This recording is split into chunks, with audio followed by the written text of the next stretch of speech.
My parents wanted to give my share of inheritance to their favored daughter, but little did they know that my grandparents had other plans. I, 28M, come from a family with a long and complicated history of favoritism.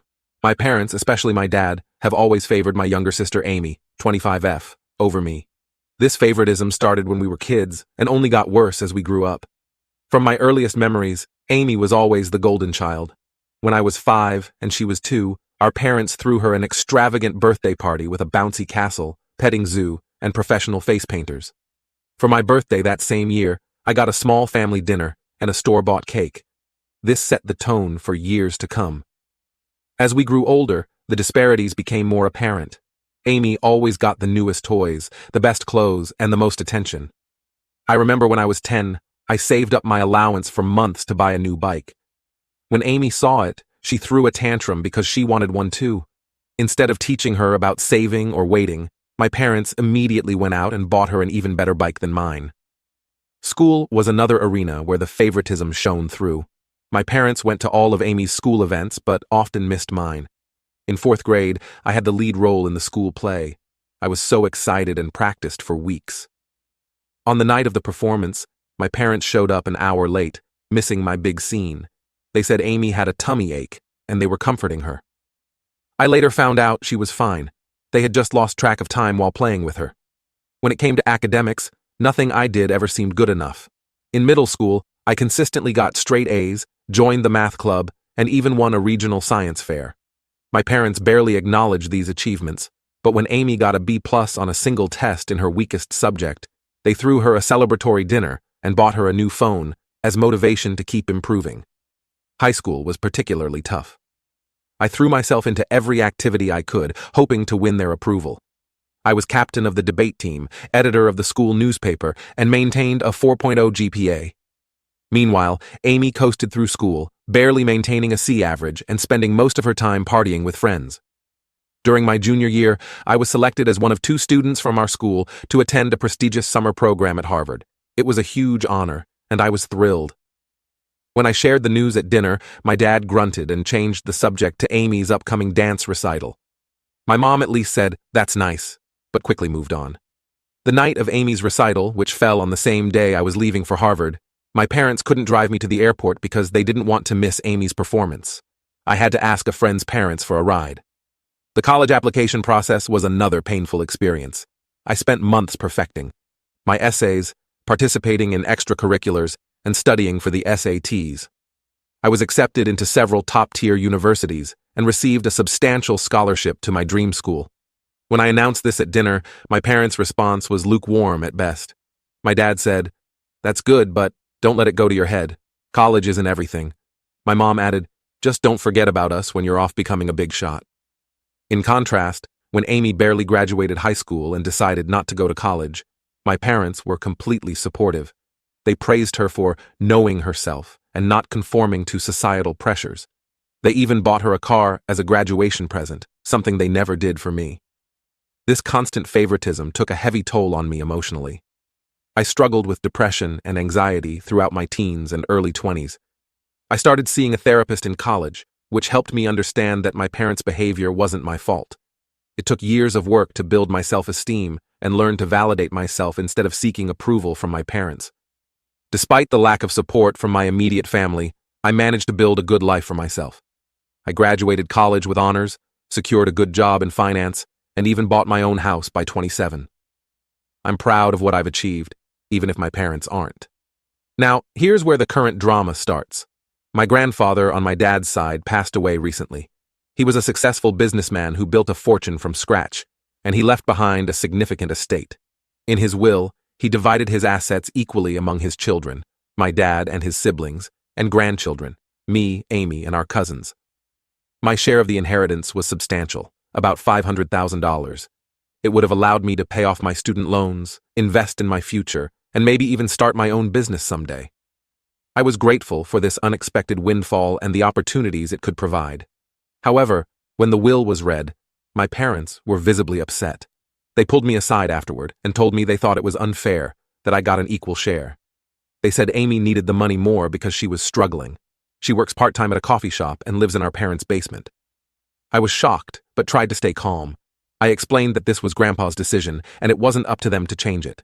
They insisted that I should do the right thing and give my share to Amy. When I refused, they got angry and started guilt-tripping me, saying I was selfish and ungrateful. My dad brought up every instance he could think of where they had supported me. He mentioned paying for my braces, which were medically necessary, buying me school supplies, the bare minimum, and letting me live at home during college even, though I worked part-time to contribute to expenses. He conveniently forgot about the car they bought Amy, the countless shopping sprees, and the fact that they're still supporting her at 25. The situation escalated quickly. My dad, as the executor of the will, decided to take matters into his own hands. He announced that he was going to reinterpret Grandpa's wishes and give my entire share to Amy on top of her own inheritance. He claimed this is what Grandpa would have wanted if he had known our individual circumstances. I was devastated. Not only was this clearly illegal, but it was also a painful reminder of how little my parents valued me. I tried to reason with them, pointing out that Grandpa had always treated all his grandchildren equally and that he was well aware of our situations. My mom then accused me of speaking ill of the dead by suggesting Grandpa would have wanted anything different from what my dad was proposing. I brought up specific memories of Grandpa encouraging my academic and career pursuits, but my parents dismissed these as misunderstandings. They claimed Grandpa had privately expressed concern about Amy's future and had wanted to ensure she was taken care of.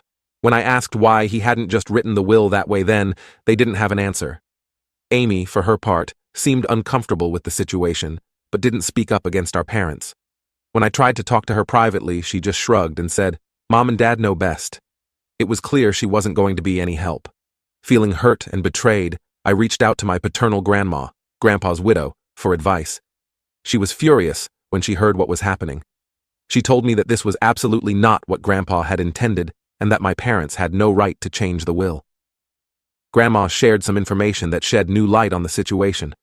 Apparently, my parents had approached Grandpa a few years ago, asking him to leave everything to Amy in his will. Grandpa had firmly refused, stating that he believed in treating all his grandchildren equally. He had even added a clause to his will stating that anyone who contested the equal distribution would forfeit their share. Armed with this information, I confronted my parents. They were shocked that Grandma had told me about their previous attempt to influence the will. My dad tried to justify it by saying they were just looking out for Amy's future, but I could see the guilt on their faces. Grandma took action immediately. She contacted her lawyer and the other executors of the will. She also reached out to my dad's siblings, who were equally outraged by what my dad was trying to do. Together, they put a stop to my dad's plan and ensured that the will would be executed as written. My parents were forced to back down, but they're furious with me. They accused me of turning the family against them and said I should have handled this in-house instead of involving others. My mom cried about how I had betrayed them and broken the family apart. My dad threatened to cut me out of their will entirely, to which I responded that I had never expected anything from them anyway. They're now threatening to cut me off completely if I accept their money, as they see it. My dad even went so far as to say that if I take the inheritance, I'm no longer welcome in their home. My mom, in a particularly low blow, said that my acceptance of the money shows that I never really loved them and was just waiting to cash in on their deaths. The extended family is divided on the issue. Some of my cousins are supportive, recognizing the long-standing favoritism and praising me for standing up for myself. Others think I should have just given in to keep the peace, saying that family harmony is more important than money. My dad's siblings are firmly on my side, but this has caused tension between them and my parents. Amy is caught in the middle of all this. She told me privately that she didn't ask for this and feels guilty, but she's not willing to stand up to our parents. I don't blame her entirely. She's been conditioned her whole life to rely on them and seek their approval. Still, a part of me wishes she would support me just this once. This situation has brought up a lot of old pain and resentment. I find myself thinking back to all the times I was overlooked or dismissed in favor of Amy. The birthday parties I didn't have, the school events my parents missed, the achievements that went unrecognized. It's like a lifetime of unfairness is coming to a head in this one event. I'm standing my ground and plan to accept my inheritance as Grandpa intended, but the whole situation has created a huge rift in the family. My parents are barely speaking to me, and family gatherings have become tense and uncomfortable. Last week, I skipped our monthly family dinner for the first time ever because I couldn't face the cold shoulders and accusatory glares. Despite the drama, a small part of me feels empowered. For the first time in my life, I'm standing up to my parents' unfair treatment. I'm asserting my worth and refusing to be sidelined. It's terrifying and liberating at the same time. I believe I'm in the right here, but the family drama is taking a toll on me. I've started having anxiety attacks again, something I haven't experienced since college. I'm considering going back to therapy to help deal with all this stress.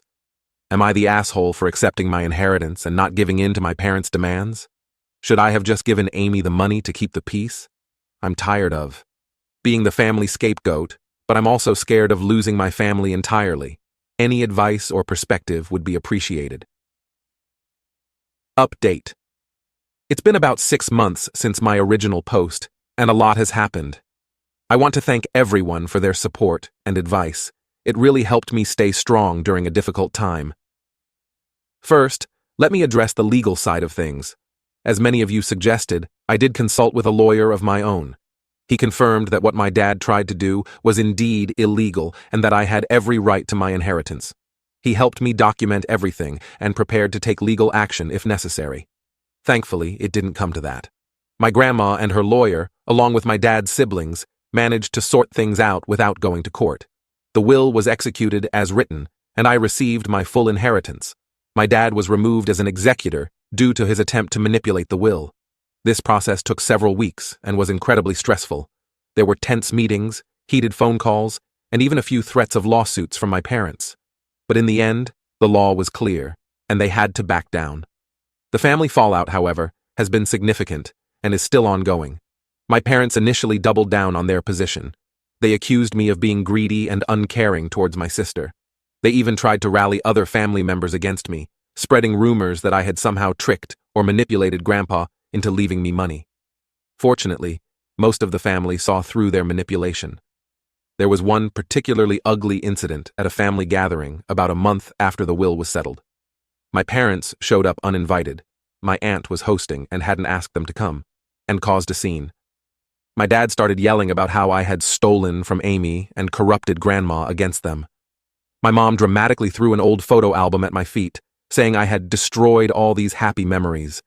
It was embarrassing and painful, and it took several relatives to calm the situation and ask my parents to leave. My grandma, bless her heart, became my strongest advocate through all of this.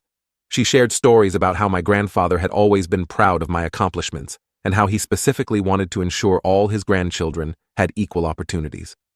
She even revealed that Grandpa had kept a scrapbook of my achievements, newspaper clippings of academic awards, copies of my college acceptance letters, and even the program from that school play my parents had been late to. This revelation was both heartwarming and heartbreaking. Grandma also took it upon herself to set the record straight with the extended family. She called a family meeting, excluding my parents, where she laid out the whole history of my parents' favoritism, including incidents I had long forgotten or never even knew about. It was vindicating to have someone finally acknowledge the unfairness I had experienced for years, but it also opened old wounds. As for my sister Amy, she finally found her voice in all this. After some soul-searching and several long conversations with our grandma, she approached me privately and apologized for not standing up for me earlier. She admitted that she knew our parents' favoritism was wrong but had been too afraid to challenge it. We had a long, emotional talk about our childhood and how it affected both of us. Amy confessed that being the favorite child wasn't as great as it seemed. She felt immense pressure to live up to our parents' expectations and never learned how to stand on her own 2 feet. She shared stories of times she wanted to achieve things on her own, but our parents would swoop in and do everything for her, robbing her of the chance to grow and learn from her mistakes. This conversation was a turning point for our relationship. We started to rebuild the sibling bond that had been damaged by our parents' favoritism. We've been meeting regularly for coffee, just the two of us, to talk and support each other through this family upheaval. Amy surprised everyone by announcing that she was going to use her inheritance to go to college. She said watching me stand up for myself inspired her to take control of her own life. She enrolled in a local community college to start, with plans to transfer to a 4-year university once she figures out what she wants to study. Our parents were shocked. I think they realized their babying hadn't done Amy any favors. My parents' reaction to all this has been mixed and evolving. At first, they were furious with both of us.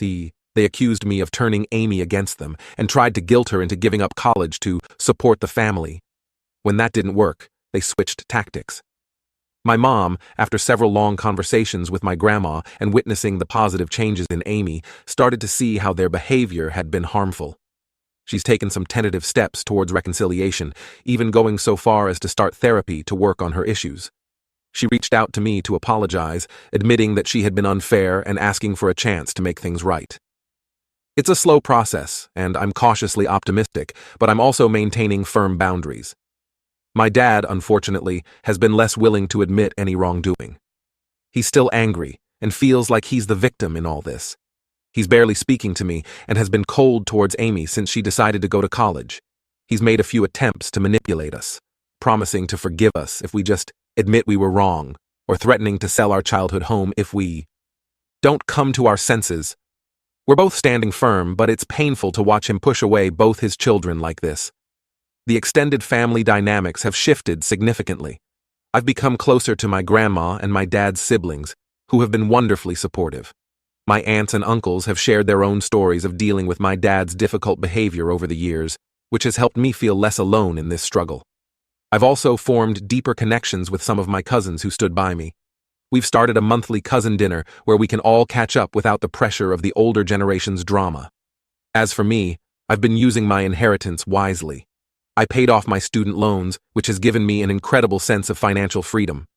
I've set up a diverse investment portfolio with the help of a financial advisor. I've also set aside some money to potentially start my own business in the future. I'm exploring the idea of opening a community center that offers affordable mental health services and financial literacy classes. But the most meaningful use of the money, for me, has been funding therapy for myself and offering to do the same for Amy. We're both working on healing from our childhood experiences and learning to set healthy boundaries with our parents. It's a long process, but I already feel like I'm making progress in understanding and overcoming the effects of the long-term favoritism and emotional neglect. This whole ordeal has led to some unexpected positive changes in my life. I've learned a lot about setting boundaries and standing up for myself.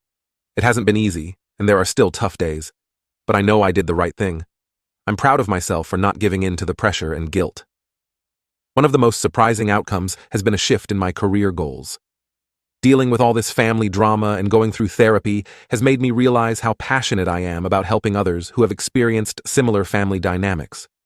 I'm now considering going back to school to become a family therapist specializing in adult children of emotionally immature parents. I've also started volunteering at a local youth center, mentoring kids from difficult family backgrounds. It's incredibly rewarding to be able to provide the kind of support and encouragement I wish I had had as a child. I'm even thinking about using some of my inheritance to set up a scholarship fund for kids from similar situations. My relationship with Amy has continued to improve.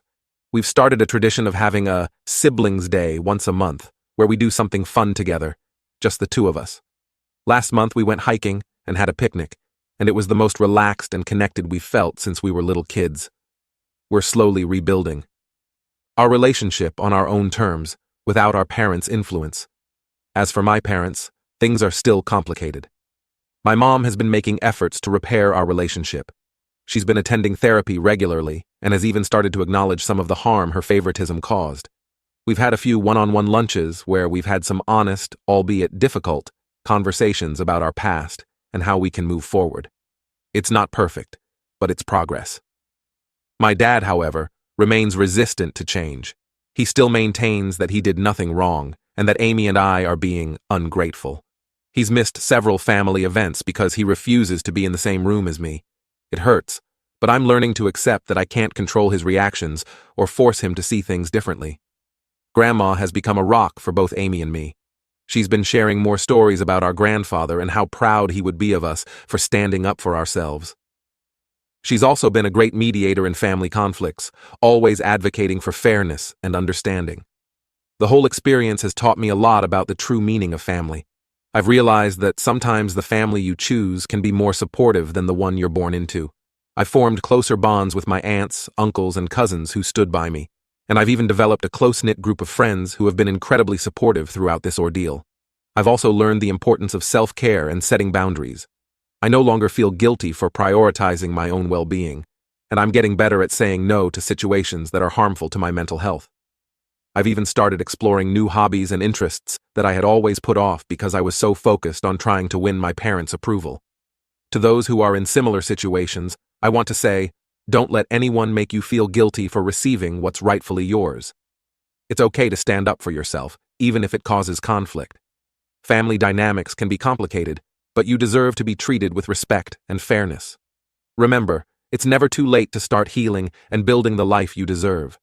Seek therapy if you need it, surround yourself with supportive people, and don't be afraid to set boundaries.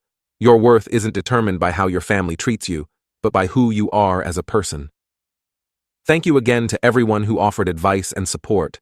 It meant more than you know during a really difficult time. While the journey hasn't been easy, I'm looking forward to the future with a sense of optimism and self-assurance I haven't felt in years.